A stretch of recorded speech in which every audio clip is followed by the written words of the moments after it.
जय गुरु। मेरा नाम नीलम कुमार है और आप आगे आने वाले दिनों में ये जो किताब है ऑटोबायोग्राफी ऑफ अ योगी, योगी कथा अमृत, इसको आप हिंदी में सुनेंगे और चैप्टर वाइज सुनेंगे। ये जो क्लासेस हैं, मतलब कि ये जो बुक रीडिंग हम कर रहे हैं, ये हम एक पूरी कम्युनिटी है, पूरा ग्रुप है, उस पर मैं जूम पे ये क्लासेस दे रही हूँ। अगर आप में से भी कोई जूम पे अटेंड करना चाहता है तो ये वीडियो का जो डिस्क्रिप्शन है उसमें नीचे मैं जूम लिंक डाल रही हूँ, और जो मेरे जूम लिंक की आईडी और पासवर्ड है वो मैं यहाँ पे डिस्प्ले कर रही हूँ। आप चाहें तो ये आईडी और पासवर्ड से लाइव क्लास हमारी ज्वाइन कर सकते हैं, ताकि आप हम सब के साथ में जो लाइव एनर्जीज हैं उसे फील करें। तो आइए शुरू करते हैं। तो हमारा जो 4th चैप्टर है, हिमालय की ओर मेरे पलायन में बाधा। ये हमें शुरू से पता है कि जो मुकुंद है वो बार बार हिमालय की तरफ जाना चाह रहे हैं। क्यों? क्योंकि हिमालय की तरफ अगर वो जाते हैं तो उनको लगता है कि मैं बहुत कुछ स्पिरिचुअलिटी में सीख पाऊंगा, मुझे मेरे कोई गुरु बनाने हैं। तो वो अभी तक गुरु को ढूंढने की प्रतीक्षा में, मतलब अपने गुरु को ढूंढ रहे, और उनको लग रहा है कि मैं एक एक के पास जाऊंगा और अपने गुरु को ढूंढने की कोशिश करूंगा तो मुझे मिल जाएंगे।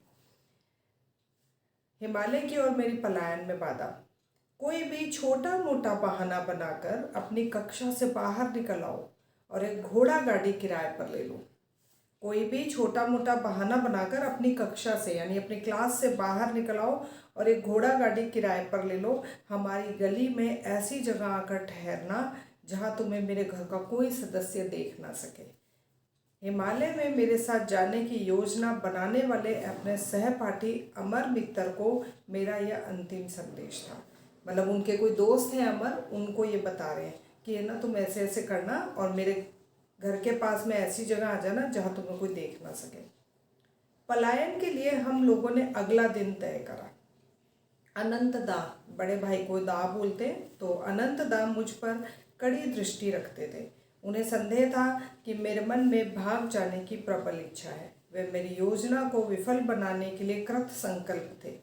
ताबीज़ मेरे अंदर आध्यात्मिक उफान ला रहा था। हमने पढ़ा था ताबीज के बारे में। जो ताबीज है वो उनको उनकी माता जी ने दिया था। ताबीज मेरे अंदर आध्यात्मिक उफान ला रहा था। मुझे आशा थी कि हिमालय में वे गुरु मिल जाएंगे जिनका चेहरा मुझे अंतर मन के दिव्य दर्शनों में दिखाई देता था। मतलब ये कह रहे हैं कि मेरे को गुरु दिखते रहते थे और मैं साक्षात उनसे मिलना चाहता था। मतलब जब जब है ना, हम लोगों ने भी स्पिरिचुअल प्रैक्टिस, मैंने भी जब स्पिरिचुअल प्रैक्टिस स्टार्ट करी तो नॉर्मली हम लॉर्ड कृष्णा, लॉर्ड शिवा, मतलब जो भी हमारे जो भगवान होते हैं उनको अपना गुरु मानते हैं। लेकिन तब मुझे किसी ने ये बताया था कि आपको अपना गुरु अपने ही जैसे शरीर में, मतलब फिजिकल बॉडी में अलाइव ढूंढना पड़ेगा, तभी आपको जो आप चाहते हैं वो नॉलेज मिल पाएगी। तो वही ये कह रहे हैं कि वो मुझे दिखते तो रहते थे लेकिन मैं उन्हें फिजिकली भी ढूंढ रहा हूँ। तो मैं सोच रहा था कि हिमालय में जाऊँगा तो मुझे मिल जाएंगे। पिताजी का स्थायी रूप से कोलकाता में स्थानांतरण हो गया था और अब हमारा परिवार वहीं रह रहा था। अब मैं अटारी पर कमरे में नित्य ध्यान करके मन को ईश्वर अनुसंधान के लिए तैयार कर रहा था। सड़क पर अमर की घोड़ा गाड़ी की आवाज़ सुनते ही मैंने जल्दी जल्दी एक कंबल में एक जोड़ा खड़ाऊ, 2 कोपीन, एक जपमाला, लाहिड़ी महाशय की फोटो और भगवत गीता की एक प्रति बांध ली। पोटली मैंने खिड़की से नीचे फेंक दी। मैं भागते हुए सीढ़ियों से नीचे उतरा और चाचा जी की बगल से आगे बढ़ गया। मतलब चाचा जी के पास से निकला वो। एक उदासीन मुस्कुराहट के साथ मैं गली की ओर चल पड़ा। अपनी पोटली उठाकर मैं अमर से जा मिला। हम गाड़ी में बैठकर एक बाजार चांदनी चौक गए। अंग्रेजी पोशाक खरीदने के लिए कई महीनों से प्रतिदिन जलपान से पैसे बचाते आए थे। जो इनको पॉकेट मनी मिल रही थी उससे ये रोज़ पैसे बचा रहे थे, क्योंकि इनको अंग्रेजी पोशाक खरीदनी थी। ध्यान दीजिए, ये भारत आज़ाद होने से पहले की बात है, जब यहाँ पे अंग्रेजों का शासन होता था, उससे भी पहले की बात है ये। मेरे चालाक भाई गुप्तचर की भूमिका निभा सकते हैं, इसलिए यूरोपियन पोशाक पहनकर हम लोग उन्हें चकमा देना चाहते थे। स्टेशन जाते समय रास्ते में हम चचेरे भाई जतिन घोष, जिन्हें मैं जतिन दा कहता था, के लिए रुके। मतलब चाचा जी के बेटे हैं ये जतिन दा, ये उनके लिए भी रुके। वे नए नए हमारे पंथा अनुयायी बने थे, मतलब वो भी हम भी नए नए जुड़े थे हमारे साथ कि चलो मैं भी तुम्हारे साथ हिमालय चलूँगा। और हिमालय में किसी गुरु की शरण प्राप्त करने के आकांक्षी थे। एक नया सूट उन्होंने पहन लिया। अब केवल कैनवास जूतों की कमी थी। मैं उन दोनों को एक दुकान पर ले गया। पवित्र यात्रा में जीव हत्या द्वारा प्राप्त चमड़े की चीज़ें नहीं ले जानी चाहिए, इसीलिए अपनी भगवत गीता की चमड़े की जिल्द और विलायती हैट पर लगे चमड़े के फीते फेंक दिए। यही कारण है कि कई बार मंदिरों में भी हमें बोलते हैं ना कि चमड़े का कुछ भी मत लेकर जाओ। स्टेशन पर हम लोगों ने वर्धमान के टिकट खरीदे।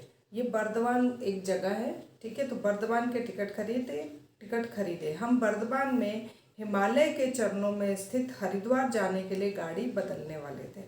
गाड़ी भागने लगी तो मैंने अपनी कुछ महान आशाओं को शब्द प्रदान किए। अब जब ये बैठ गए ना ट्रेन में, तो अब ये अपने दोस्तों से बात कर रहे हैं। जरा कल्पना तो करो, मैंने उत्साहपूर्वक कहा, जरा कल्पना तो करो, महान गुरुओं से दीक्षा लेकर हम लोग ब्रह्म चैतन्य की समाधि का अनुभव करेंगे। हमारे शरीरों में ऐसी चुंबकीय शक्ति पैदा हो जाएगी कि हिमालय के वन्य पशु पालतू जानवरों की भांति हमारे पास आएंगे। हिमालय के वन्य पशु पालतू जानवरों की भांति हमारे पास आएंगे। बाघ हमारा दुलार पाने की प्रतीक्षा में बैठी रहने वाली घरेलू बिल्लियों से अधिक कुछ ना होंगे। अभी इन्होंने ना, मतलब जैसे बच्चे हैं तो ऐसे सपने से देखते, तो ये बोल रहे हैं कि जरा सोचो तो सही, हमको ऐसी ताकतें मिल जाएंगी, हमारे गुरु कुछ ऐसा सिखा देंगे कि जो शेर है ना वो तो बिल्लियों के जैसे हमारे आगे पीछे घूमेंगे। भविष्य का चित्र प्रस्तुत करने वाला यह वर्णन, जिसे मैं लाक्षणिक तथा वास्तविक, यानी कि सोच भी रहा था और ये भी समझ रहा था कि रियल में होगा भी ये, दोनों दृष्टियों से चित्त मोहक मान रहा था। अमर के होठों पर मुस्कान ले आया, परंतु जतिन दा ने अपनी दृष्टि दूसरी ओर घुमा ली और खिड़की से बाहर देखने लगे। मतलब अमर जो है दोस्त, वो तो खुश हो गया, लेकिन इनका जो चाचा का भाई था ना जतिन दा, वो एकदम से दूसरी तरफ मुंह करके खिड़की से बाहर देखने लगे। पैसे को 3 हिस्सों में बांट लेते हैं। जतिन दा ने अपने मौन को तोड़ा। जो चाचा का बेटा, उन्होंने बोला अपन जो पैसे लाए हैं उनको 3 हिस्सों में बांट लेते हैं। बर्दवान में अपने टिकट अलग अलग खरीदने चाहिए, इससे किसी को संदेह नहीं होगा।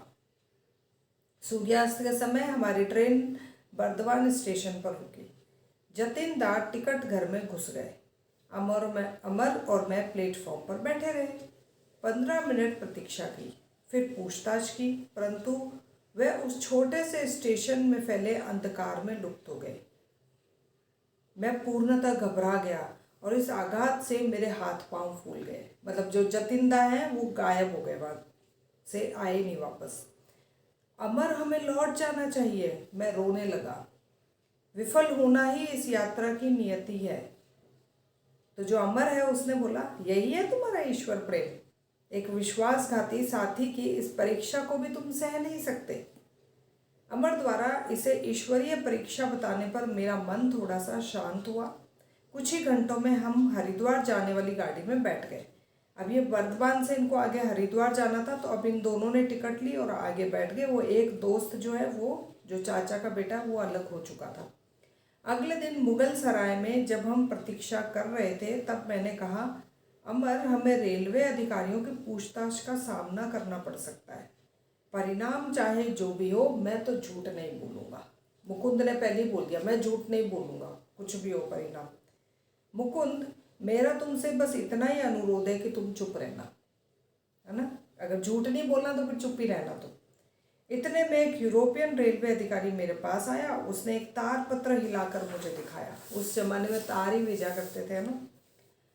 क्या तुम लोग गुस्से में घर से भाग रहे हो? उसने हमसे पूछा।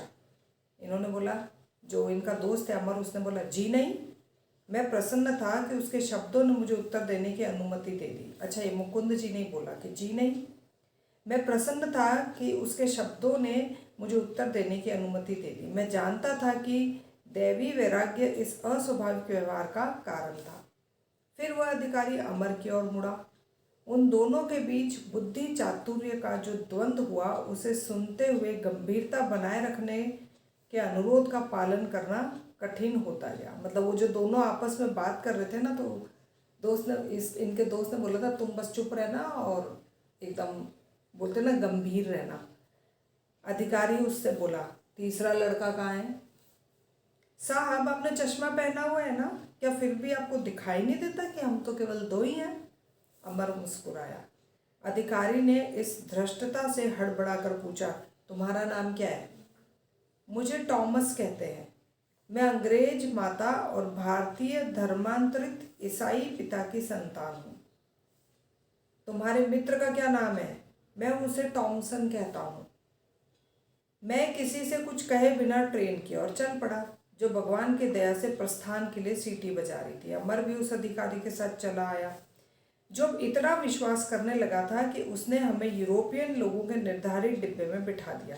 मतलब उस समय में इंडियंस के लिए अलग डिब्बे होते थे और जो ये अंग्रेज थे इनके लिए अलग डब्बे थे। तो ये इसको लगा कि ये इंडियन डब्बे में क्यों बैठे हैं, तो इनको अंग्रेजों के डब्बे में बिठा दिया जाए, क्योंकि अच्छे घर के अंग्रेजी माता पिता के बच्चे हैं, है ना। यूरोपियन लोगों के निर्धारित डब्बे में बिठा दिया। स्पष्ट था कि दो अर्ध अंग्रेज बालकों को हिंदुस्तानियों के डब्बे में यात्रा करते देखना उसके लिए कष्टदायक था। उसके वहाँ के विनयपूर्वक प्रस्थान करने के बाद में सीट पर लेट गया।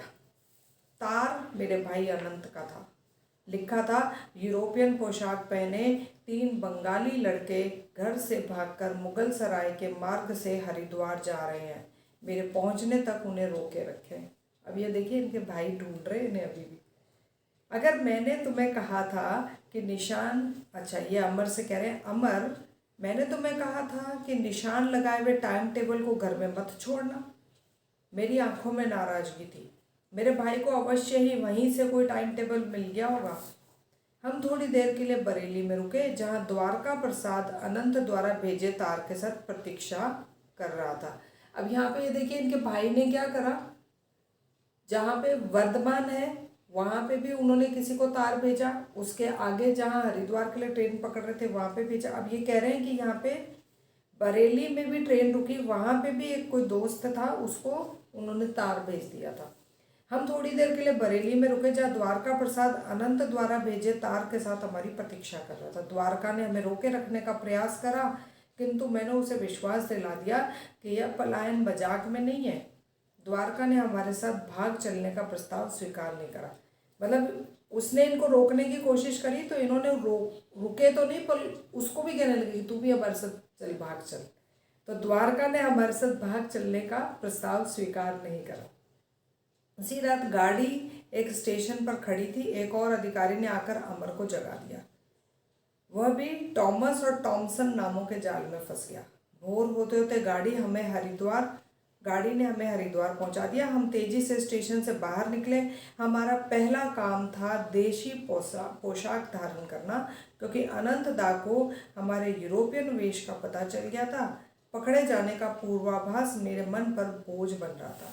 मतलब अब अनंत दा को ये पता चल गया था कि वो अंग्रेजी पोशाक में, तो इन्होंने सबसे पहले ये सोचा कि सबसे पहले तो मैं कपड़े चेंज करते हैं हम दोनों। हमने ऋषिकेश जाने के लिए टिकट खरीद ली। मैं पहले ट्रेन में बैठ गया था, अमर अभी प्लेटफॉर्म पर ही था। एक पुलिस वाले ने उसे रोक लिया। वह हमें पुलिस स्टेशन में ले गया और हमारे सब पैसे ले लिए। उसने स्पष्ट किया कि हमें वहाँ रोक कर रखना उसका कर्तव्य था। यह जानकर कि इन 2 भगोड़ों का गंतव्य स्थल हिमालय था, उस सिपाही ने एक अद्भुत घटना सुनाई। अब क्या है कि पुलिस वाले ने इनको रोक कर तो रखा, लेकिन अब इसको लग रहा था कि बच्चे हैं, भाग सकते हैं, कुछ भी कर सकते हैं। तो जैसे बच्चों को हम कैसे रोकते हैं, कहानी सुना के, है ना। तो अब ये पुलिस वाला भी ना इनको एक कहानी सुना रहा है। चलिए यहाँ पे 2 मिनट का ध्यान करते हैं और उसके बाद जो कहानी सुना रहे हैं उसको हम सुनने की कोशिश करेंगे। मतलब कि एक बाल मन जो शायद 13-14 साल का है, वो कैसे अपने घर से भागने का प्लान करते हैं। मतलब कि जो यह किताब हमें सिखाना चाहती है वो ये कि आपका गोल डिसाइड कर लो और उसके बाद उसके लिए जी जान से लग जाओ। हालांकि ये हमें भागने के लिए नहीं कह रहे, लेकिन उस समय में इनको जो लगता था कि हिमालय पे ही इनके गुरु मिलेंगे, इसीलिए ये अपने गुरु से मिलने के लिए ये प्लान बना रहे हैं। लंबी गहरी सांस लीजिए, छोड़िए, फिर से लीजिए, छोड़िए। हमारे हेल्दी माइंड के लिए थैंकफुल होंगे क्योंकि हमारे माइंड ने ट्रेन, इनके दोस्त, चाचा का बेटा, वो तार, सब कुछ हमें अच्छे से विजुलाइज करके दिखाया। हमने एक एक चीज़ देखी, वो भी खुली आंखों से।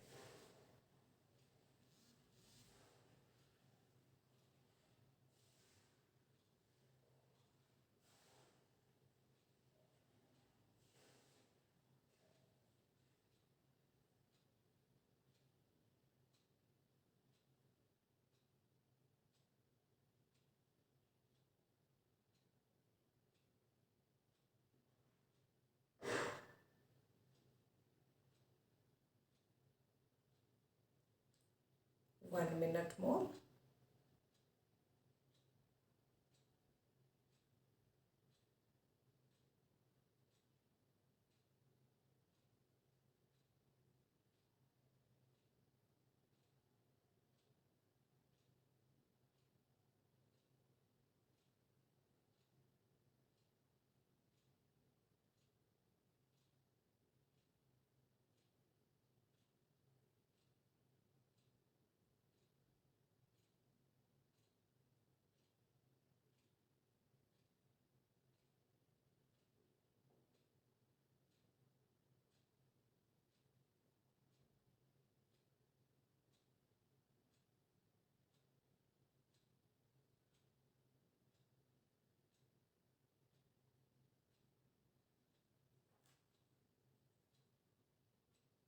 Last 10 seconds.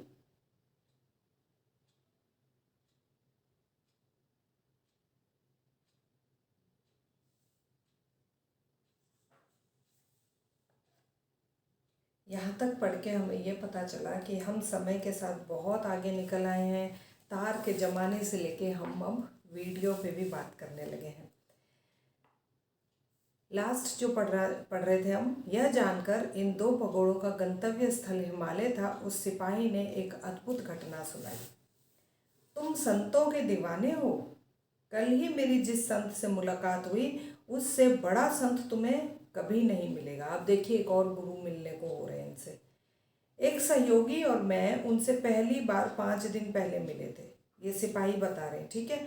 एक सहयोगी और मैं उनसे पहली बार 5 दिन पहले मिले थे। एक हत्यारे की खोज में हम गंगा के पास गश्त लगा रहे थे। उसे जिंदा या मुर्दा पकड़ने का आदेश था। उसके बारे में हमें सिर्फ यही ज्ञात था कि वह साधु के वेश में घूम रहा है। हमने एक आकृति देखी जो उस अपराधी से मिलती जुलती थी। जब वह हमारे आदेश पर नहीं रुका तो उसे पकड़ने के लिए हम उसके पीछे दौड़े। उसके पीछे पहुंचकर मैंने पूरी शक्ति से फरसे का वार कर दिया। फरसा एक तरीके का ऐसा तीखा सा, एक आप लोगों को तो पता ही होगा, जो कि किसी चीज़ को काटता था। उसका दाहिना हाथ कट कर लगभग अलग हो गया। आश्चर्य की आवाज़ निकाले और भयंकर घाव पर दृष्टि डाले बिना वो तेजी से चलता रहा। आश्चर्य, अच्छा वो बोल रहे आश्चर्य की आवाज़ निकाले, बिना आवाज़ निकाले और भयंकर घाव पर दृष्टि डाले बिना वो तेजी से चलता रहा। हम लपक कर उसके सामने खड़े हो गए तो उसने शांत भाव से कहा, जिस हत्यारे की तुम्हें तलाश है वह मैं नहीं हूँ। यह देख कर मुझे बड़ा गहरा आघात लगा। पहली बात तो वो जो साधु थे उनको ये भी पता चल गया कि ये किसी हत्यारे की तलाश कर रहे, तो वो बोल रहे हैं कि जिस हत्यारे की तुम्हें तलाश है वह मैं नहीं हूँ। यह देखकर मुझे बड़ा गहरा आघात लगा कि मैंने दिव्य पुरुष से दिखने वाले एक संत के शरीर को घायल कर दिया था। मैं उनके चरणों में लौट गया और क्षमा याचना करने लगा। खून की धार को रोकने के लिए मैंने अपनी पगड़ी का कपड़ा दिया। बेटा, तुम्हारी भूल स्वाभाविक थी, उसने मेरी ओर स्नेह से देखते हुए कहा। पश्चाताप मत करो, परम प्रिय जगन माता मेरी देखभाल कर रही है। उन्होंने लटकती भुजा को फिर उसी स्थान पर लगाया और वह जुड़ गई और रक्त प्रवाह भी तुरंत बंद हो गया। मतलब जो उनका हाथ कटा था वो उन्होंने फिर से इस तरीके से लगा के जोड़ दिया और प्लस वहाँ पे जो खून वून था वो भी बंद हो गया, हाथ भी जुड़ गया। 3 दिन बाद उस पेड़ के नीचे आकर मिलना, तुम मुझे स्वस्थ पाओगे, तुम्हें पश्चाताप नहीं रहेगा। अब वो जो संत है वो इन सिपाही को बोल रहे कि 3 दिन बाद तुम आके मुझसे मिलना, तुम्हें ये देखकर आश्चर्य होगा कि मैं स्वस्थ हूँ और तुम्हें फिर कोई गिल्ट नहीं रहेगा। कल मैं अपने सहयोगी के साथ वहाँ गया था, वह संत वहीं थे। उन्होंने हमें अपनी बाह दिखाई। वहाँ न तो घाव का चिन्ह था न ही चोट का लक्षण। मैं ऋषिकेश होते हुए हिमालय में जा रहा हूँ। महात्मा ने हमें आशीर्वाद दिया। उस अफसर ने पवित्र उद्गार के साथ अपनी कथा समाप्त करी। जो वो महात्मा थे उन्होंने भी यही बोला कि मैं ऋषिकेश से होता हुआ हिमालय जा रहा हूँ। अपनी कहानी से हमारा समय बिताने के लिए हमने पुलिस अधिकारी को धन्यवाद किया। हिमालय के कितने निकट, किंतु फिर भी बंधन में होने के कारण कितने दूर, ये मुकुंद सोच रहे हैं। अवसर मिलते ही यहाँ से खिसक चले, ऋषिकेश तक तो हम पैदल भी जा सकते हैं। मैं मुस्कुराया। यदि खतरनाक जंगल से पैदल चलें तो साधु संतों के नगर में नहीं बल्कि बाघों के पेट में पहुंच जाएंगे। अनंत और अमर के भाई 3 दिन बाद पहुंचे। अच्छा, पुलिस वालों ने उनको रोक के रखा और 3 दिन बाद वो वहाँ पे पहुंच गए। अमर ने मुक्ति के आनंद से अपने भाई का स्वागत करा। मतलब वो जो दोस्त है ना, देखो वो दोस्त कितना बदमाश है ना, वो भी ना एकदम प्यार से अपने भाई का स्वागत कर रहा है, जैसे मानो मुझसे मुक्त हो गया, मैं उसे ज़बरदस्ती लेकर जा रहा था। अमर ने मुक्ति के आनंद से अपने भाई का स्वागत करा, परंतु मुझे उस पुनर्मिलन में कोई रुचि नहीं थी। तुम्हारी भावना मैं समझता हूँ, अनंतदा बोले। मैं तुमसे केवल इतना ही कहना चाहता हूँ कि एक बार मेरे साथ बनारस चलो, वहाँ एक विशिष्ट संत से मिल लो और फिर कुछ दिनों के लिए पिताजी से मिलने कोलकाता चले जाओ। उसके बाद तुम गुरु की खोज पुनः प्रारंभ कर सकते हो। हमारी मंडली बनारस के लिए रेलगाड़ी पर सवार हो गई। अब कितने लोग हैं? 4 लोग हैं। एक तो ये मुकुंद, एक इनका दोस्त अमर, और बाकी 2 कौन है? इन दोनों के बड़े भाई। अनंतदा ने पहले से ही व्यू रचना कर रखी थी। हरिद्वार में मुझसे मिलने से पहले वे बनारस उतर गए थे और वहाँ एक शास्त्र पंडित से मिलकर मुझे उपदेश दिलाने की व्यवस्था कर रखी थी। अनंतदा मुझे उनके घर ले गए। पंडित जी के पुत्र ने आंगन में ही मेरा स्वागत करा। उसने एक लंबे दार्शनिक तर्क वितर्क में उलझा दिया। भविष्य को देख पाने का दावा करते हुए उन्होंने मेरे सन्यासी बनने के विचार पर असहमति प्रकट कर दी। मतलब वो जो पंडित थे ना, उन्होंने ये और बता दिया कि तुम कभी सन्यासी बन ही नहीं सकते। यदि तुम उत्तरदायित्वों को त्याग देने का हठ करोगे तो दुर्भाग्य का शिकार बनोगे और ईश्वर को पाने में असमर्थ रहोगे। भगवत गीता के शब्द मेरे होठों पर उभर आए। मतलब ये मन ही मन सोच रहे थे। यदि कोई अतिशय दुराचारी भी अनन्य भाव से मुझे भजता है तो उसके पिछले दुष्कर्मों का प्रभाव शीघ्र ही नष्ट हो जाता है। महात्मा बनकर वह शीघ्र ही शाश्वत शांति को प्राप्त करता है। हे कुंती पुत्र, तुम यह निश्चित रूप से जान लो, जो भक्त मुझ में पूर्ण विश्वास रखता है उसका कभी विनाश नहीं होता। अब ये इनको गीता पढ़ते थे तो गीता का ये पैराग्राफ याद आ गया। ये काफ़ी अच्छा है, मैं दोबारा पढ़ रही हूँ।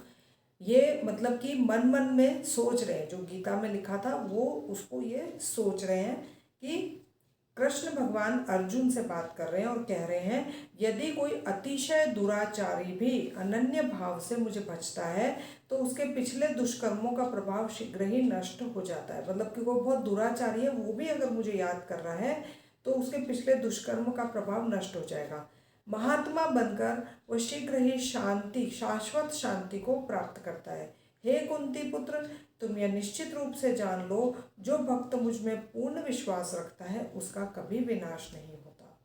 अपने हृदय की पूर्ण भक्ति से मैंने ईश्वर से प्रार्थना की, अभी यहीं और इसी क्षण मेरी सारी व्यग्रता दूर कर मुझे उत्तर दे कि तुम क्या चाहते हो। मैं सन्यासी का जीवन व्यतीत करूं या संसारी मनुष्य का। ये मन ही मन प्रार्थना करने लगे और लॉर्ड कृष्णा से बात करने लगे। पंडित जी के घर की 4 दीवारी के निकट ही मैंने एक उदात्त साधु को देखा। उन्होंने मेरे और स्वघोषित दिव्य दृष्टा के बीच का वार्तालाप सुन लिया था। मतलब वो जो साधु है ना, उन्होंने मुकुंद और ये जो मन मन में जो भी बात कर रहे थे लॉर्ड कृष्णा से, वो उन्होंने सुन ली थी। उन्होंने अपरिचित होते हुए भी मुझे अपने पास बुलाया। उनके प्रशांत नेत्रों से मैंने प्रचंड शक्ति को प्रभावित होते हुए अनुभव करा। अब वो साधु इनसे बात कर रहे हैं, जो घर के अंदर है वो तो पंडित है ना, और ये घर के बाहर चले गए। एक साधु ने इनको ऐसे इशारा करके बुला और ये उनके पास चले गए। वत्स, उस मूड की बातें मत सुनो। तुम्हारी प्रार्थना के प्रत्युत्तर स्वरूप ईश्वर मुझे तुम्हें यह आश्वासन देने का निर्देश दे रहे हैं कि तुम्हारे जीवन का एकमेव मार्ग संन्यास ही है। मैंने उस संतवत मार्गदर्शक से आशीर्वाद मेरे उस संतवत मार्गदर्शक ने आशीर्वाद मुद्रा में हाथ उठाया और धीरे धीरे वहाँ से चले गए। वह साधु भी तुम्हारे समान पागल ही है। यह टिप्पणी करने वाले श्वेत केशधारी पंडित जी थे। वो पंडित जी ने देख लिया कि वो साधु जो है वो क्या बोल कर गए, तो वो कह रहे हैं ये साधु भी तुम्हारे समान पागल ही है। मैंने सुना है कि उसने भी ईश्वर की संदिग्ध खोज के लिए अपना घर बार छोड़ दिया है। अनंतदा की ओर मुड़कर मैंने कहा कि मैं इन लोगों से और किसी तर्क वितर्क में नहीं उलझना चाहता। भाई तत्काल प्रस्थान के लिए मान गए और हम शीघ्र ही कोलकाता जाने वाली गाड़ी पर सवार हो गए। श्रीमान गुप्तचर जी, अभी अपने भाई को बड़े मजाक में कह रहे हैं, श्रीमान गुप्तचर जी यह तो बताइए कि आपको कैसे पता चला कि मैं दो साथियों के साथ भागा हूँ, है ना। अब इनको ये एक्साइटमेंट हो रही कि भाई को पता कैसे चला। मैंने अपनी उबलती जिज्ञासा शांत करने के लिए घर जाते हुए रास्ते में अनंतदा से पूछा। वह शरारत भरे ढंग से मुस्कुराए। तुम्हारे स्कूल में मुझे पता चला कि अमर अपनी कक्षा से बाहर चला गया था और लौटकर अब नहीं आया है। मैं अगले दिन सुबह उसके घर गया तो वहाँ एक निशान लगाया हुआ टाइम टेबल खोज निकाला। अब ये टाइम टेबल वही जो ये मना कर रहे थे ना अमर को कि तुमने छोड़ा तो नहीं वो टाइम टेबल वहाँ पे। अमर के पिता उसी समय घोड़ा गाड़ी से बाहर जा रहे थे और कोचवान से बातें कर रहे थे। आज मेरा बेटा स्कूल जाने के लिए मेरे साथ गाड़ी में नहीं आएगा, वह गायब हो गया है, पिता ने दुख भरे स्वर में कहा। मैंने अपने एक साथी कोचवान से सुना है कि आपका बेटा और दो अन्य लड़के दो यूरोपियन पोशाक पहने हावड़ा स्टेशन में एक गाड़ी में चढ़कर कहीं चले गए हैं, कोचवान ने कहा। अपने चमड़े के जूते उन्होंने उस कोचवान को दे दिए थे। अब स्टोरी को समझेंगे। जो अमर है उसके पिताजी को शायद गवर्नमेंट जॉब करते हैं, तो जब वो हमेशा स्कूल जाते वक्त अपनी वो जो घोड़ा गाड़ी है उसमें अपने बेटे को भी स्कूल छोड़ते हुए जाते होंगे। तो आज उन्होंने अपने कोचवान को बोला कि जो मेरा बेटा है वो भाग गया है, तो गायब हो गया है। तो वहाँ पे जो कोचवान था उसने बोला कि वो जूते जो है ना चमड़े के वो उन्होंने मुझे दिए, उन्होंने ऐसे अंग्रेजी पोशाक पहनी थी और मैंने उनको भागते हुए देखा है। तो यहाँ पे फर्स्ट क्लू मिल गया। इस प्रकार मुझे 3 सूत्र मिल गए। पहला टाइम टेबल, दूसरा 3 लड़कों की मंडली और तीसरा अंग्रेजी वेशभूषा। अनंतदा के रहस्य उद्घाटन को मैं हंसी और खींच के मिले जुले भावों के साथ सुन रहा था। यह तो स्वाभाविक ही था कि मैंने टाइम टेबल में निशान लगाए गए शहरों के रेलवे अधिकारियों को तत्काल तार भेज दिए। अब उन्होंने देखो सब जगह तार भेज दिए। उसने बरेली पर भी निशान लगाया था, इसलिए मैंने वहाँ तुम्हारे दोस्त द्वारका को तार भेज दिया था। कोलकाता में अपने पड़ोस में पूछताछ करने पर मुझे पता चला कि हमारे चचेरे भाई जतिन दा एक रात के लिए गायब रहे, पर दूसरे दिन सुबह ही अंग्रेजी वेशभूषा में वापस आ गए। वो ध्यान दिया, एक वो जतिन दा बीच में गायब हो गए थे। मैंने उन्हें खोजा और भोजन पर निमंत्रित करा। भाई देखो कितने स्मार्ट है ना, इनके दोस्त को खाने पे बुलाया इन्होंने। तो मैंने उन्हें खोजा और भोजन पर निमंत्रित करा। उन्होंने मेरे मैत्रीपूर्ण व्यवहार से निशंक होकर निमंत्रण स्वीकार कर लिया। ठीक है कि अरे वाह चलो किसी के घर खाना खाएंगे, मज़ा आएगा। रास्ते में संदेह रहित ढंग से मैं उन्हें एक पुलिस स्टेशन ले गया। ऐसा होता है क्या, खाने पे बुलाओ और थाने ले जाओ, है ना। वहाँ उन्हें अनेक पुलिस अधिकारियों ने घेर लिया, जिन्हें मैंने उनकी डरावनी सूरत के कारण पहले से ही चुन रखा था। भाई का देखो दिमाग कहाँ कहाँ चल रहा है। पहले से पुलिस अधिकारियों से बात कर ली थी, है ना, और डरावनी सूरत वालों को चूज भी कर लिया था। उनकी भयावह दृष्टि के आगे जतिन दा अपने रहस्यात्मक व्यवहार का स्पष्टीकरण देने के लिए तैयार हो गए। आध्यात्मिक भावना में उत्साह में मैं हिमालय की ओर चल पड़ा, उन्होंने कहा। अब ये कौन बोल रहे हैं, वो चाचा का बेटा। सिद्ध महात्माओं के दर्शनों के विचार से मेरे अंतःकरण को प्रेरणा से भर दिया था, परंतु जैसे ही मुकुंद ने कहा हिमालय की गुफाओं में जब हम समाधि में बैठ जाएंगे तब बाघ भी वशीभूत होकर हमारे इर्द गिर्द पालतू बिल्लियों की भांति बैठेंगे। तो मेरा सारा जोश ठंडा हो गया और मेरे ललाट पर पसीने की बूंदें झलकने लगी। अब फ्लैशबैक में जाओ, आपको याद आएगा कि ये बात मुकुंद ने जब बोली थी तो अमर तो खुश हुआ था और जतिन दा खिड़की की तरफ देखने लगे थे, है ना। तो ये बोल रहे कि जैसे ही मुकुंद ने ये बात बोला कि बाघ है ना, जो शेर है वो हमारे आसपास बिल्लियों की भांति घूमेंगे, तो मेरा सारा जोश ठंडा हो गया और ललाट पर पसीने की बूंदें झलकने लगी। मैंने सोचा तब क्या होगा जब हमारे योग बल से हिंसक बाघों का स्वभाव नहीं बदला, तो क्या वे हमारे साथ घरेलू बिल्लियों सा व्यवहार करेंगे।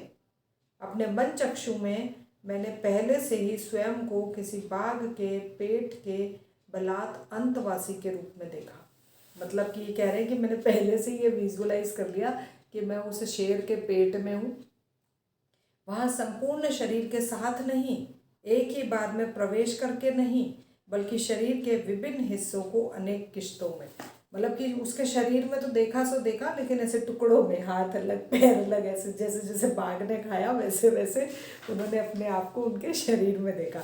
ये हमारा मन ऐसे ही करता है ना, कोई भी चैलेंजिंग चीज़ होती है पहले से उसको विजुअलाइज कर लेगा। सपोज हमें मॉर्निंग वॉक पे जाना है, अरे नहीं जाऊंगी तो घुटने दर्द होंगे, दिमाग ने सीधा इमीडिएट विजुअलाइज कराया और हमने कैंसिल कर दिया प्रोग्राम। तो ये यही बता रहे कि वो जो दोस्त है ना, जो चाचा का बेटा है, उसके दिमाग में आया कि अगर वो बिल्ली जैसे नहीं बने शेर, तो शेर हमें खाएगा। तो ये कह रहे मैंने उनके पेट में खुद को जाते हुए विजुअलाइज कर लिया। जतिन दा के अदृश्य होने के कारण मेरा जो क्रोध था, मतलब इनको जो गुस्सा आ रहा था ना मुकुंद को, अब ये उसके बारे में बता रहे हैं। जतिन दा के अदृश्य होने के कारण मेरा जो क्रोध था वो हंसी में बदल गया।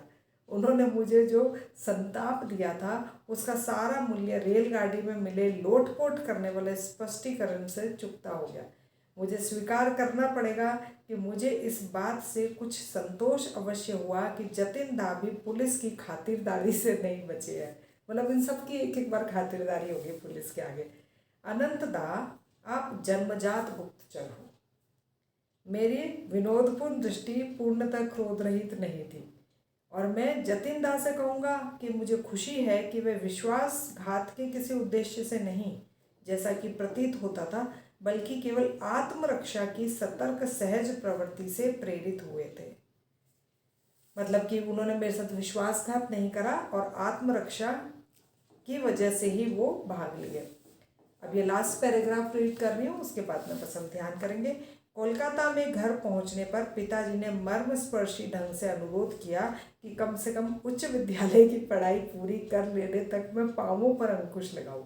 अब पिताजी ने इसके बार बार भागने से परेशान हो गए, तो उन्होंने बोला भाई कॉलेज की पढ़ाई तो कर ले फिर भागना। उन्होंने एक महात्मा स्वामी केवलानंद जी के नियमित हमारे घर आने की व्यवस्था की योजना बनाई।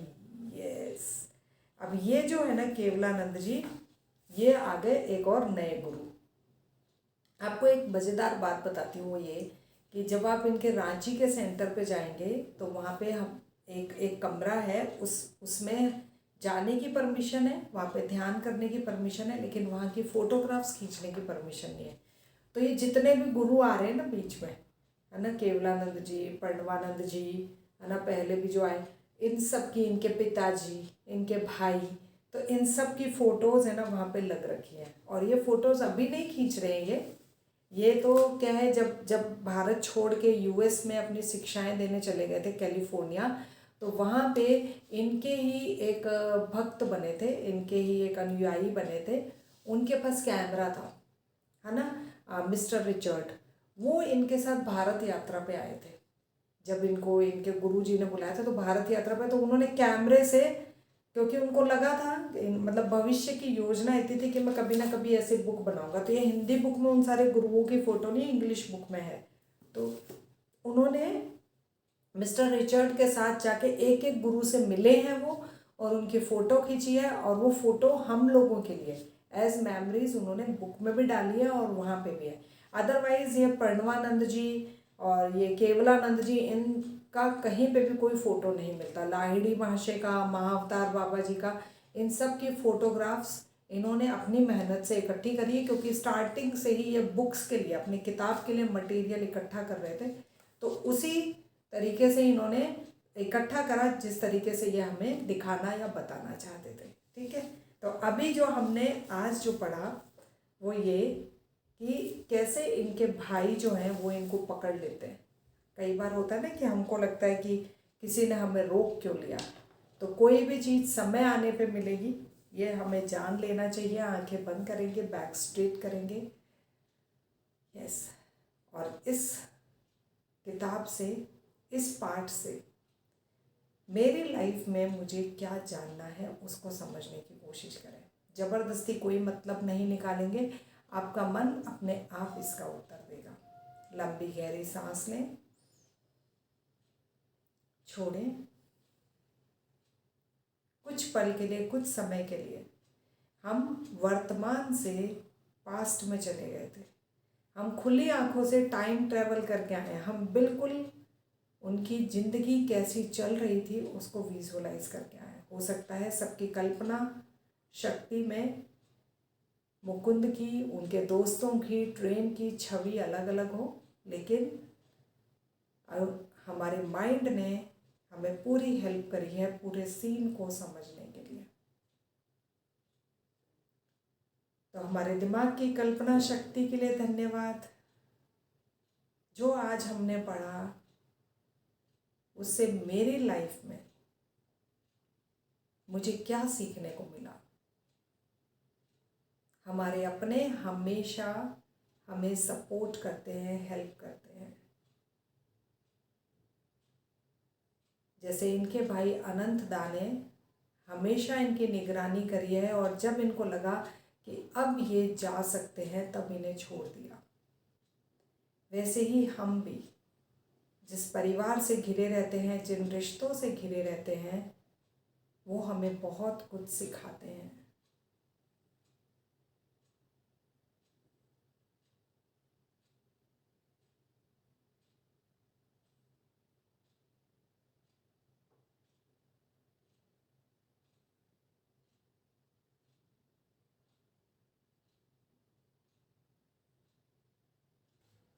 ये महात्मा तुम्हारे संस्कृत के शिक्षक होंगे, पिताजी ने घोषणा करी। पिताजी को आशा थी कि वह मेरी आध्यात्मिक पिपासा एक विद्वान दार्शनिक से शिक्षा दिलाकर शांत कर देंगे, परंतु परिणाम रहस्यपूर्ण ढंग से उल्टा हुआ। मतलब जो हम सोचते हैं वैसा नहीं हुआ, जो उनके पिताजी ने सोचा वैसा नहीं हुआ। वो कह रहे हैं उसकी बजाय उल्टा हो गया।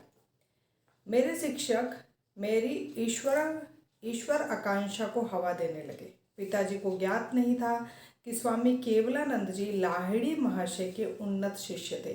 हमने पहले भी पढ़ा था कि इनके पिताजी खुद भी लाहिड़ी महाशय के शिष्य थे, और ये जो ट्यूशन टीचर लगे हैं, जो इनको संस्कृत पढ़ाने के लिए लगे हैं, ये भी लाहिड़ी महाशय के ही शिष्य थे। उस अद्वितीय गुरु के सहस्त्रों शिष्य थे जो उनकी अमोघ देवी शक्ति के प्रभाव से अपने आप आकर्षित हो गए थे। मुझे बाद में ज्ञात हुआ कि लाहिड़ी महाशय केवलानंद जी को प्राय ऋषि कहकर पुकारते थे। उनको ऋषि कहकर वो पुकारते थे। लंबे घुंघराले केश मेरे शिक्षक के सुंदर मुखमंडल की शोभा बढ़ा रहे थे। उनकी काली आंखें शिशु नेत्रों की भांति निश्चल और भोली थी। अब ये अपने जो टीचर हैं उनके बारे में बता रहे हैं कि वो कैसे लगते हैं। उनके छरहरे शरीर की सब गतिविधियों में एक प्रशांत गंभीरता थी। सदैव शांत और स्नेहमय केवलानंद जी अनंत ब्रह्म के चैतन्य में दृढ़ता के साथ स्थिर हो गए थे। हम दोनों के सहवास के अनेक आनंदमय प्रहर गहरे क्रिया योग ध्यान में बीतते थे। मतलब ये कि जो टीचर हैं वो और ये दोनों जब कभी भी पढ़ने बैठते थे तो ज़्यादातर ऐसा होता था कि टीचर भी यूँ ध्यान में लग जाते थे और ये खुद भी ध्यान में लग जाते थे। केवलानंद जी प्राचीन शास्त्रों के सुप्रतिष्ठित पंडित थे। उनके इस अगाध ज्ञान के कारण ही उन्हें शास्त्री महादय की उपाधि मिली थी। मतलब उन्हें शास्त्री महाशय की उपाधि भी मिल रखी थी। संस्कृत पांडित्य में मेरी प्रगति अनुल्लेखनीय थी। मैं सदा ताक में रहता कि किस तरह नीरस व्याकरण से जान बचे और योग तथा लाहिड़ी महाशय की चर्चा शुरू हो। शिक्षक महोदय ने एक दिन लाहिड़ी महाशय के साथ बिताए गए अपने जीवन के बारे में कुछ बताने का अनुग्रह किया। अब यहाँ पे हमें एक उस तरीके से भी सोचना चाहिए कि जो ये किताब लिखी गई, जो मतलब योगनंदा जी ने जो बुक लिखी, उसमें उन्होंने किस तरीके से सारा मटेरियल इकट्ठा करा। अब ये लाहिड़ी महाशय का जो जिक्र कर रहे हैं, ये एक एक करके बता रहे हैं कि कैसे मैं लाहिड़ी महाशय के बारे में जान पाया। तो पहले उन्होंने बताया कि मेरे पिताजी उनको जानते थे। अब वो बता रहे हैं कि मेरे को जो मुझे जो पढ़ाने आते हैं सर, वो उन्हें जानते थे। तो इस तरीके से धीरे धीरे वो मटेरियल इकट्ठा होता गया। और ये जो उन्होंने बुक है ना, ये ओल्ड एज में लास्ट में लिखी, जब काफ़ी मटेरियल इकट्ठा हो गया और उनको लगा कि हाँ इस टाइप का कुछ पब्लिश हो सकता है और मेरी लाइफ से लोग इंस्पायर हो सकते हैं। तब यहाँ पे लाहिड़ी महाशय के बारे में केवलानंद जी बता रहे हैं, मुझे 10 वर्ष तक लाहिड़ी महाशय के पास रहने का सौभाग्य प्राप्त हुआ। बनारस में उनका घर मेरा रात्रिकालीन तीर्थ स्थान था। नीचे के तल्ले पर छोटी सी बैठक में वे विराजमान रहते थे। चौकी पर पद्मासन में बैठे हुए वे अपने शिष्यों के अर्धवृत्ताकार में घिरे रहते थे। उनकी आंखें चमकती हुई ईश्वरीय आनंद से नाचती रहती थी। सदैव अर्धनो उन्मिलित, थोड़ी हिंदी कई कई जगह डिफिकल्ट है, सदैव अर्धनो उन्मिलित रहने वाली आंखें भीतर के दूरदर्शी गोलक में से सदा शाश्वत आनंद के लोक में झांकती रहती थी। वह कदाचित ही अधिक समय बोलते थे। यदा कदा उनकी दृष्टि मेरे शिष्य पर केंद्रित हो जाती, यदा कदा उनकी दृष्टि ऐसे शिष्य पर केंद्रित हो जाती जिसे सहायता की आवश्यकता होती, तब शांति प्रद वचन उनके मुख से झरने लगते। गुरुदेव के एक दृष्टिपात से मेरे अंदर अजीब शांति खिल उठती थी। होता है ना, जैसे हम भी जब स्कूल में थे तो कोई टीचर थोड़ा सा प्यार से देख लिया ना कि अरे वाह तुमने अच्छा करा, तो हम कैसे खुश हो जाते। तो ये बोल रहे कि वो गुरुदेव बस मुझे देखते थे और अजीब सी शांति मेरे अंदर खिल उठती थी। मैं उनकी सुगंध से भर जाता था, जैसे वह अनंत के किसी पद्म की सुगंध हो। उनके साथ अनेकानेक दिनों तक एक शब्द भी बोले बिना रहना एक ऐसा अनुभव था जो मेरे संपूर्ण अस्तित्व को परिवर्तित कर देता। यदि मेरी एकाग्रता में कोई अदृश्य बाधा आ खड़ी होती तो गुरु के चरणों में ध्यान करने बैठ जाता। वहाँ सबसे सूक्ष्म अवस्थाओं का भी मुझे सहज बोध हो जाता है। ऐसी अनुभूतियाँ मुझे निम्नतर कोटि के गुरुओं के सानिध्य में नहीं होती थी। गुरुदेव ईश्वर के सजीव मंदिर थे, जिनके गुप्त द्वार भक्ति के माध्यम से सभी शिष्यों के लिए खुले रहते थे। अब ये सब कौन बता रहे हैं? जो केवलानंद जी हैं, जो उनके टीचर हैं मुकुंद के, वो बता रहे हैं। लाहिड़ी महाशय शास्त्रों के टीकाकार नहीं थे। वे सहज ही देवी पुस्तकालय में डुबकी लगा देते थे। शब्दों के फैन और विचारों की फुहारें उनकी सर्वज्ञता के फव्वारे से फूट पड़ते थे। वेदों में युगों पहले अस्तमान हुए गहन दर्शनों के विज्ञान के रहस्यों को खोलने का अद्भुत कौशल उन्हें प्राप्त था। प्राचीन शास्त्रों में उल्लेखित चेतना के विविध स्तरों को समझाने का अनुरोध वे मुस्कुराकर स्वीकार कर लेते थे। मतलब जैसे जैसे हमने कबीर जी के बारे में पढ़ा है कि उनको वो बहुत ज़्यादा पढ़े लिखे नहीं थे, लेकिन आज हम उनको पढ़ते हैं ना, आज हम उनकी किताबें पढ़ते हैं। वैसे ही ये यूँ बता रहे हैं कि लाहिड़ी महाशय शास्त्रों के टीकाकार नहीं थे। मतलब जितने भी शास्त्र थे पुराने, ऐसा नहीं है कि वो उन शास्त्रों को बहुत ज़्यादा पढ़े थे और बहुत ज़्यादा एक्सप्लेन कर सकते थे, लेकिन जब कभी कोई उनसे कुछ पूछता था तो वो ध्यान की अवस्था में जाके उस शास्त्र का ऐसा मतलब बताते थे जिससे कि आप अपनी लाइफ की कोई प्रॉब्लम है उसे सॉल्व कर सकें। मैं अभी उन अवस्थाओं में प्रवेश करता हूँ और अपनी अनुभूतियाँ तुम्हें बताता हूँ। वह उन गुरुओं से बिल्कुल विपरीत थे। ये कौन कह रहे हैं? ये लाहिड़ी महाशय कह रहे हैं।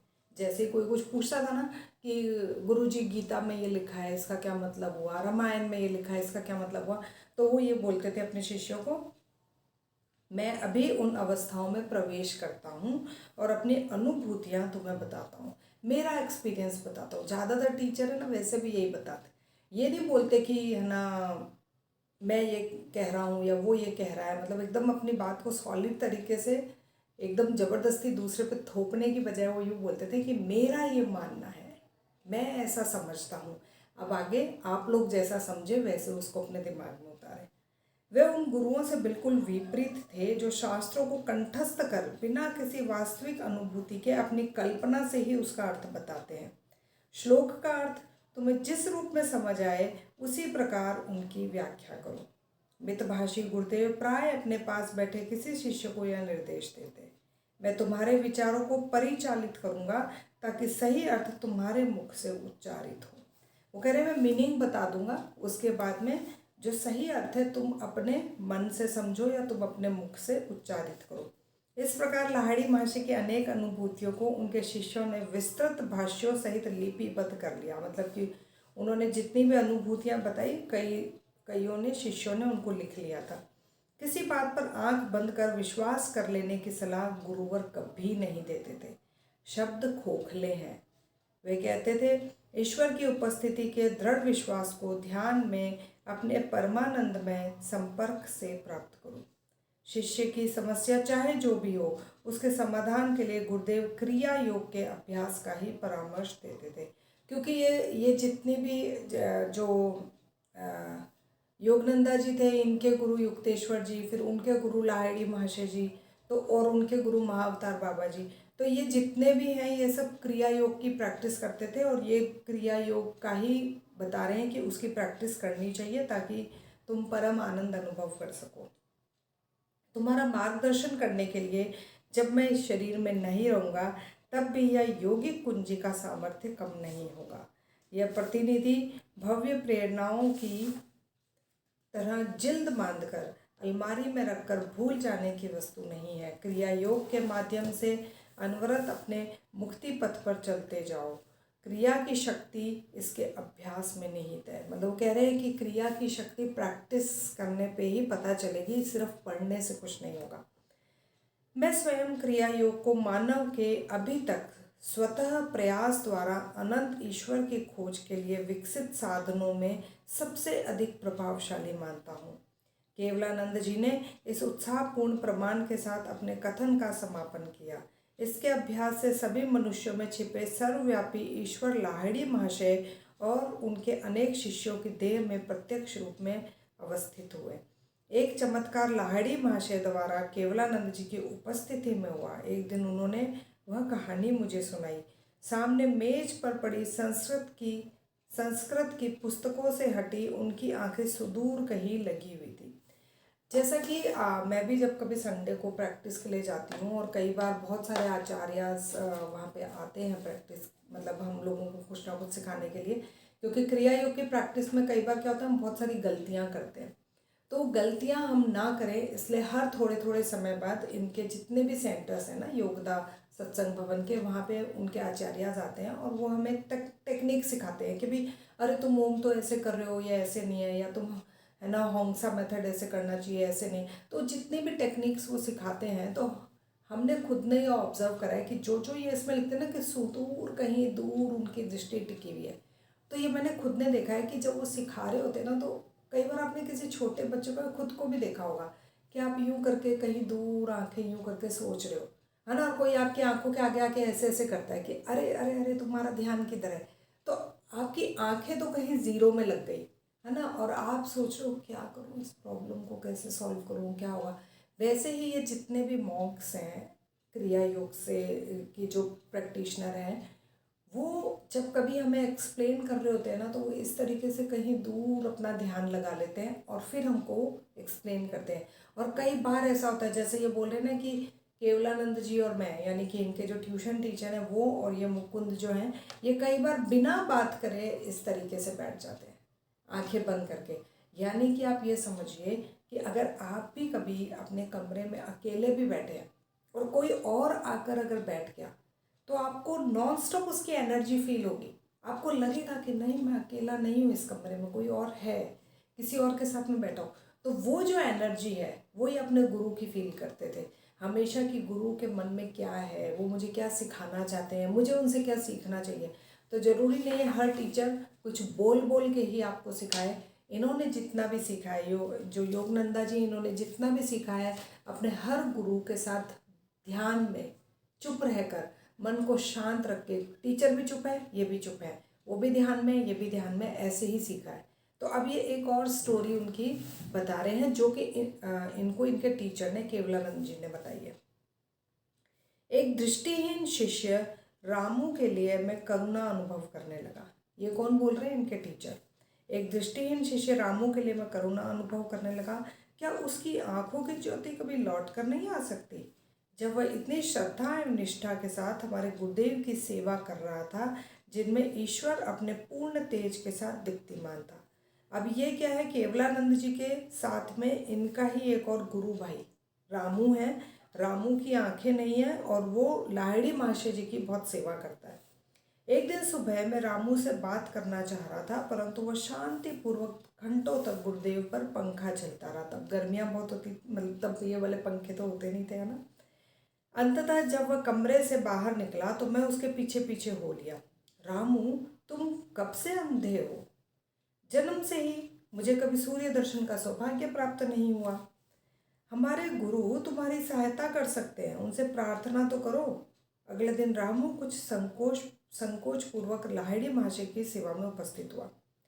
गुरुदेव, ब्रह्मांड को प्रकाश देने वाला ईश्वर आप में विद्यमान है। मैं आपसे प्रार्थना करता हूँ कि उसकी ज्योति मेरे आंखों को भी प्रदान करे। पर रामू, मेरे पास किसी को स्वस्थ करने की कोई शक्ति नहीं है। तो जो लाहिड़ी महाशय ना, उन्होंने ये बोला कि भाई मेरे पास ऐसी कोई शक्ति नहीं है जिससे मैं तुम्हें स्वस्थ कर सकूं। गुरुदेव, आप में विराजमान अनंत ईश्वर मुझे स्वस्थ कर सकते हैं। रामू, ईश्वर की कोई सीमा नहीं। वह तारों को चमक देता है, कोशिकाओं में रहस्यमय प्राण शक्ति संचारित करता है। वह तुम्हारे नेत्रों को भी ज्योति प्रदान कर सकता है। तत्पश्चात गुरुदेव ने रामू के माथे पर दोनों भुवों के बीच स्पर्श करा। कहाँ पे? यहाँ पे, जहाँ पे थर्ड आई होती है ना, वहाँ पे उन्होंने स्पर्श करा। अपने मन को यहीं केंद्रित रखो और 7 दिनों तक बारंबार राम नाम का जप करो। सूर्य का वैभव तुम्हारे लिए विशेष उषा काल का दृश्य प्रस्तुत करेगा। अब इन्होंने उनको, उस रामू जो है, उनको एक जगह पे फोकस कर दिया कि ध्यान यहाँ लगा के रखो, है ना, अपनी दोनों आँखों से यहाँ ध्यान लगा के रखो और राम नाम का नाम जपते रहो 7 दिनों तक। और एक सप्ताह में ऐसा ही हुआ। रामू ने प्रकृति के सुंदर रूप को प्रथम बार देखा। मतलब एक हफ्ते में रोशनी लौट आई आंखों की। सर्वज्ञ गुरुदेव ने अपने शिष्य को राम नाम जपने का आदेश दिया, क्योंकि राम ही उनके इष्ट देवता थे। रामू के विश्वास ने भक्ति से जोती हुई जमीन का काम करा, जिसमें गुरुदेव का स्थायी रूप से स्वस्थ कर देने वाला शक्तिशाली बीज अंकुरित हो गया। ये बहुत इंपॉर्टेंट लाइन है। यहाँ पे देखिए कि अब कई लोग बोलते हैं ना कि इन भगवान को मानो, उन भगवान को मानो। कोई लॉर्ड कृष्णा को मानते हैं और अगर कोई उनको जाके बोले शिवा को मानो तो बोलेंगे नहीं, हम तो लॉर्ड कृष्णा को। कोई हनुमान जी को मानते हैं तो अगर आप उनको बोलो कि है ना शिव जी को मानो या कृष्णा को मानो तो बोलेंगे नहीं। तो ये यूँ बोल रहे हैं कि आपकी भक्ति जिन गॉड के साथ कनेक्टेड है, जिनकी एनर्जी के साथ कनेक्टेड है, उसी का ध्यान करो। तो ये बोल रहे हैं कि रामू के विश्वास ने भक्ति से ज्योति हुई जमीन का काम करा, क्योंकि वो श्री राम को मानते थे। तो उनके गुरु ने भी ये बोला कि राम का नाम जपो। तो रामू के विश्वास ने भक्ति से ज्योति हुई जमीन का काम करा, जिसमें गुरुदेव का स्थायी रूप से स्वस्थ कर देने वाला शक्तिशाली बीज अंकुरित हो गया। अब जिसमें गुरु ने थोड़ा सा मोटिवेट करा कि थोड़ा और नाम जपो, तो वो जो शक्तिशाली बीज है वो अंकुरित हो गया। मतलब जो इच्छा थी ना कि मेरी रोशनी लौट आए, वो उसकी खुद की पावर से वापस आ गई। ठीक है, तो ये बोल रहे हैं कि ऐसा हुआ खुद की वजह से सब कुछ। लेकिन आगे आगे पढ़ते हैं। केवलानंद जी ने क्षण भर मौन रहने के बाद गुरु के चरणों में एक और श्रद्धा सुमन अर्पित करा। लाहिड़ी महाशय ने जो भी चमत्कार करे, उन सब में एक बात स्पष्ट थी कि उन्होंने अहम तत्व को कभी भी स्वयं को कारण तत्व या कर्ता नहीं बनने दिया। अब यहाँ पे ये जो लाइन है, इसका मतलब ये है कि वो ये नहीं कह रहे कि मैं किसी को स्वस्थ कर सकता हूँ, मुझ में ये पावर है, मैं ये कर सकता हूँ, मैं वो कर सकता हूँ। ये बोल रहे हैं कि उन्होंने कभी अहम तत्व को कभी भी स्वयं को कारण तत्व या कर्ता नहीं बनने दिया। मतलब उन्होंने कभी भी ये नहीं कि मैं ही करता हूँ, मैं ही कारण हूँ, मेरी वजह से ही ये सब कुछ हुआ है, ऐसा उन्होंने कभी नहीं होने दिया। सर्वोच्च रोग निवारक शक्ति, अर्थात ईश्वर के प्रति पूर्ण आत्मसमर्पण के कारण गुरुदेव उस शक्ति को अपने में से मुक्त रूप से प्रवाहित होना सुलभ बना देते थे। लाहिड़ी महर्षि ने जिन अनेकानेक शरीरों को चमत्कार पूर्ण ढंग से स्वस्थ किया, उन्हें अंततः चिताग्नि की ज्वालाओं का भक्ष्य बनना ही पड़ा। और यही बोल रहे कि ऐसा नहीं जिन जिन लोगों को ठीक करा वो हमेशा के लिए अमर हो गए, लास्ट में तो वो भी अपनी एज के साथ गए।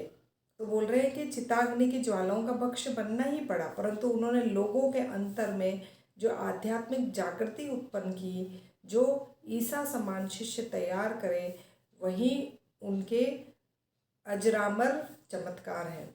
मैं संस्कृत का विद्वान कभी नहीं बना, केवलानंद जी ने मुझे उससे भी दिव्य भाषा पढ़ा दी।